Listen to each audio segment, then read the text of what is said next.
días, damas y caballeros. Bienvenidos a este segundo de 4 programas especiales que, para pasar balance a este año 2024 que prácticamente concluye, hemos preparado aquí en Uno más Uno. Adalberto Grullón. En el día de hoy nos toca pasar balance a la política, al comportamiento político de la República Dominicana durante el año que concluye. Y estamos muy bien acompañados de 3 distinguidos analistas. Se trata de Rafael Toribio, quien es politólogo, fue rector del INTEC y actualmente es presidente del Consejo Económico y Social. De igual manera, Rosario Espinal, quien es politóloga, investigadora y articulista. Y por último, pero para nada menos importante, Juan Miguel Pérez, sociólogo y profesor universitario. Bienvenidos y bienvenida. Y vamos al grano. Vamos a hacer una primera ronda identificando lo que serían los acontecimientos más trascendentes registrados este año en la República Dominicana. Comenzamos con Juan Miguel. Yo. Sí. Bueno. Tú sabes que realmente a mí me gustaría tal vez redefinir un poco los elementos políticos que ocurren en el día a día, porque tradicionalmente concentramos la definición de lo político a lo que hacen los partidos y lo que hace un gobierno, y si bien eso no deja de ser cierto, restringe el espectro de lo político a una muy ínfima minoría de la población dominicana, que es en realidad aquella que debería sustentar la democracia como tal. Es decir, nosotros comenzaríamos por hablar de la política en nuestro país precisamente partiendo de la gente y no de aquellos que son mandatarios de la gente, que es la clase política, la clase dirigente. Y de la gente volvemos a una historia que se repite, que ni siquiera se menciona como posibilidad o perspectiva, que es la participación de la gente en la construcción de la historia. ¿Qué hizo que la gente participara este año en lo que ha sucedido? Tal vez la propuesta de reforma fiscal, que generó muchos elementos contestatarios, no necesariamente provenientes del pueblo, porque sabemos que en una república como la nuestra hay voces que se oyen más que otras, y esas voces evidentemente estaban afectadas por una reforma que en lo esencial buscaba redistribuir mejor las riquezas, o por lo menos sacarle más imposición tributaria a aquellos que ya tienen más privilegios. Y eso, por supuesto, generó un proceso de revertir una decisión que se había tomado. Y ahí también vamos nuevamente a esa república de los privilegiados, en la que la mayoría no tienen la suficiente voz o representación para hacer valer sus intereses. Y eso nuevamente nos trae a un ejercicio al cual pensar lo que ha ocurrido en este país en los últimos 12 meses nos podría estar teniendo un eco de lo que ha pasado en otras ocasiones. Es decir, no ha habido los cambios que uno esperaba, y esto siempre uno tiene que remitirse no ni siquiera al tema electoral reciente, sino también a lo que concretó el año 2020, que para mí es el momento desde el cual se podría uno analizar y comparar lo que se está haciendo ahora con ese mandato popular. El mandato popular de que las cosas cambiaran, sobre todo una forma de ejercer la política, la administración del poder público. Y eso, con lo que hemos visto, y hay diferentes formas de cómo agarrar el análisis de eso, podemos hablar, por ejemplo, ha habido algunas reformas serias para devolverle a la ciudadanía el poder que hoy no tiene y que debería tener de acuerdo a las reglas democráticas. No necesariamente. Han habido cambios en términos de lo que es la administración del Estado y sus ejecutantes. Cuando nosotros vemos los nombramientos que se dan, como un partido político prácticamente coopta todos esos puestos públicos, no siendo, reitero, en el 2020, el partido que realmente convenció a la gente, sino que fue un movimiento social, fue un movimiento político sin dirigencia, aquella que fue a las calles y que terminó torciéndole el pulso a una maquinaria de poder que estaba concentrada por mucho tiempo y que evidentemente no había manera de cómo la legitimidad partidaria del actual partido oficial hubiera podido convencer a la población de que eso cambiara. Rosario Espinal, ¿cuáles serían esos acontecimientos más trascendentales? Bueno, los primeros 5 meses de este año 2024 fueron elecciones. ¿Qué son las elecciones? En las democracias liberales, una convocación a la ciudadanía a que relegitimice el sistema en sentido general, independientemente de quién gana o pierde unas elecciones. Pero ese es un objetivo central en las democracias liberales. Las elecciones tienen el propósito de relegitimar, claro, con la participación de la ciudadanía que va y vota y ejerce, digamos, ese derecho específico al que se convoca en un día específico. En el 2024 vimos una repetición de lo que ocurrió en el 2020, que es un fenómeno nuevo en la República Dominicana, que es un amplio segmento del electorado que no acude a votar. Y ese es un fenómeno nuevo, porque el promedio de abstención del 1978 al 2016 es de alrededor de 27%. En el 2016 fue un 30%, y luego en el 20 fue un 45%. Se atribuyó a la pandemia. Yo siempre dije hay que esperar el 24 a ver si esto es pandemia o es algo más. Y parece que aquí hay algo más, porque incluso aumentó en un punto el nivel de abstención. Yo sé que se puede decir, eso está ocurriendo en muchísimos países. Bueno, que esté ocurriendo en muchísimos países no resuelve el problema de que ha habido un aumento significativo de un 15% más o menos en la abstención, lo cual quiere decir que hay un segmento importante del electorado que no está acudiendo a relegitimar, digamos, el sistema. Ahora, eso no quiere decir que aquí hayan revueltas, ni que haya grandes movilizaciones, ni nada por el estilo. Y eso lo podemos hablar quizás más adelante, porque eso no se está produciendo tampoco. Es una cuestión, digamos, de una combinación de apatía, de indiferencia, de no participación, y bueno. Con sus causas.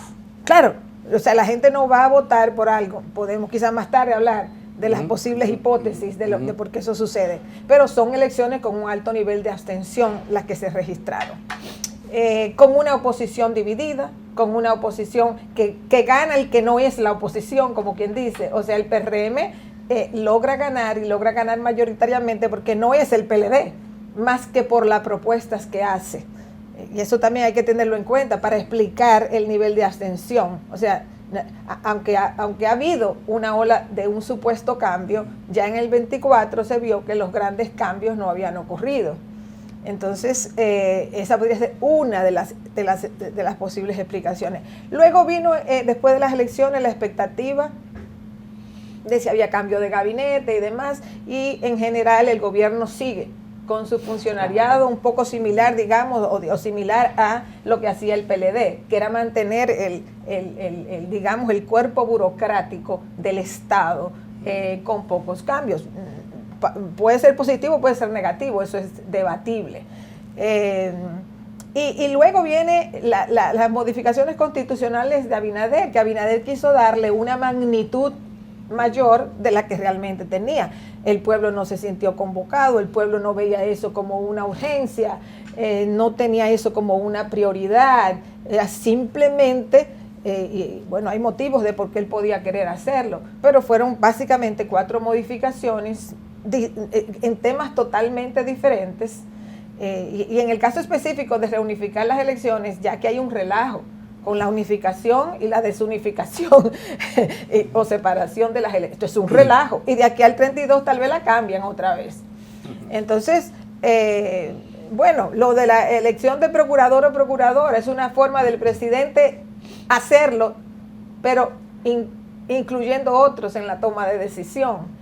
Eso no garantiza necesariamente independencia y mucho menos una posición a 2 años. Si tú nombras un procurador o procuradora a 2 años, si esa persona quiere ser reelecta en ese cargo, tiene que estar subordinada al Poder Ejecutivo, no va a tener independencia. Entonces yo la verdad esa reforma no la entiendo. desde el punto de vista del argumento de que es para independizar el Ministerio Público. Y luego llegamos a la reforma fiscal, el último, digamos, gran episodio del año.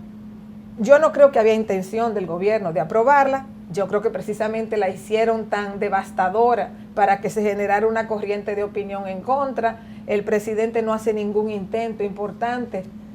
Es distinto cuando un gobierno la presenta, trata de empujarla y lucha. Ni sus funcionarios ni siquiera. O sea, realmente fue tan obvio el espectáculo de que no había intención de aprobar una reforma fiscal. Es más, el gobierno había condicionado tanto la narrativa de que había que hacerla, y los comunicadores y los empresarios y los políticos antes hablando de que había que hacerla, que se quedaron todos los opinantes en el aire. Sí. Porque el gobierno la presenta y de una vez la retira, bajo el supuesto argumento de que escuchó al pueblo. Pero eso fue más un espectáculo que un intento real de hacer una reforma fiscal. Y claro, ahí surgieron todas las voces y todas las inquietudes, como es normal. Y así llegamos al fin del año, en donde este es un país, a pesar de todo eso, en relativa calma. O en bastante calma cuando lo comparamos con lo que ocurre en otros países de la región. Eso no es nuevo en la República Dominicana. Este es un país que, digamos, desde principios de los años 90, con sus altos y bajos, ha estado en una situación de estabilidad macroeconómica, de estabilidad política, y es un sistema político que ha estado operando con un partido dominante y una oposición fraccionada. Así dominó el PLD 16 años y así espera el PRM mantenerse en el poder y gobernar muchos años. Profesor Rafael Toribio, ¿cuál es su versión? Mira, yo voy a complementar, porque el que está de último pues conoce lo anterior. Sí. Y creo muy pertinente algunas de las cosas que se han dicho.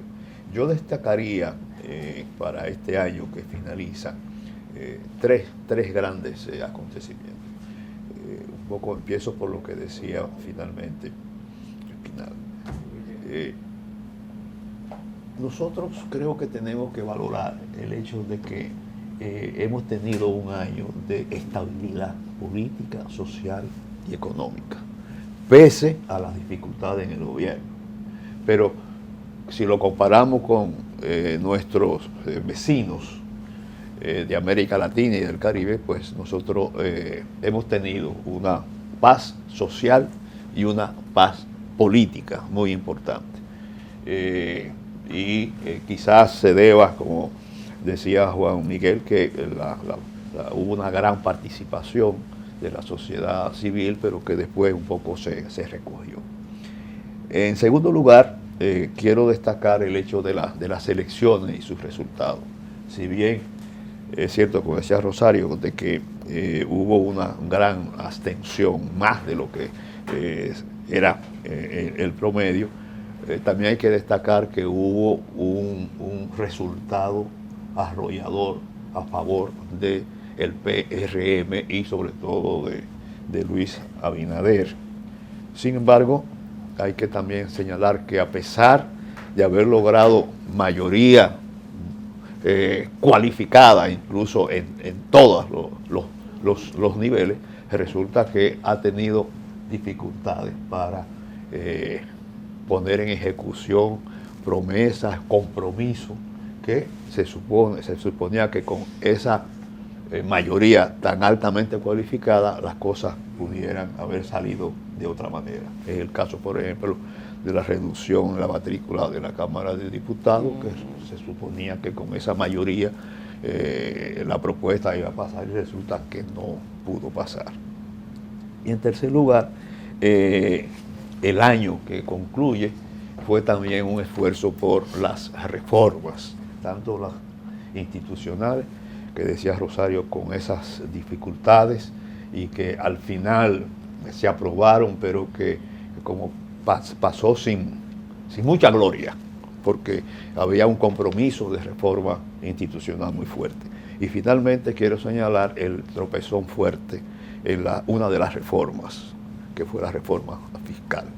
Todo el mundo decía que era necesaria, pero al momento de ponerlo sobre la mesa, cuál era la propuesta, entonces vinieron a ser afectados los intereses y hubo un consenso en que esa no era la reforma que debía establecerse. El gobierno arreó las velas, retiró y dice que en esta administración, por el momento, no va a haber una reforma fiscal que todo el mundo había indicado que era necesario. Eso crea una situación de gran dificultad que pudiéramos verlo más adelante, es de dónde van a aparecer los ingresos para poder no hacer la propuesta de reformas y de inclusión, igualdad, etcétera, etcétera, sino simplemente mantener la marcha sin volver a recurrir a deuda para incrementar la deuda y los intereses.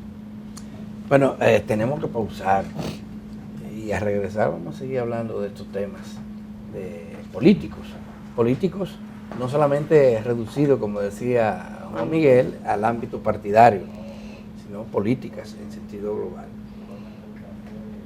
Después de la pausa, porque hay que hablar entonces, si hablamos de política en sentido global, hay que hablar de la lucha contra la corrupción, ¿verdad? Alguna cosa, el tema de las institucionalidades del país, de las instituciones, si funcionan, no funcionan, si avanzaron, si no avanzaron, etcétera. E inclusive deberíamos hablar si las reformas que se discutieron en el año anterior se aplicaron en este que termina ahora, porque hablamos, recuerden ustedes, de una reforma de salud, por ejemplo. ¿Qué pasó con eso? ¿Con qué se comió eso? Bueno. Damas, con el permiso, caballeros, con el permiso de ustedes, volvemos en un minuto.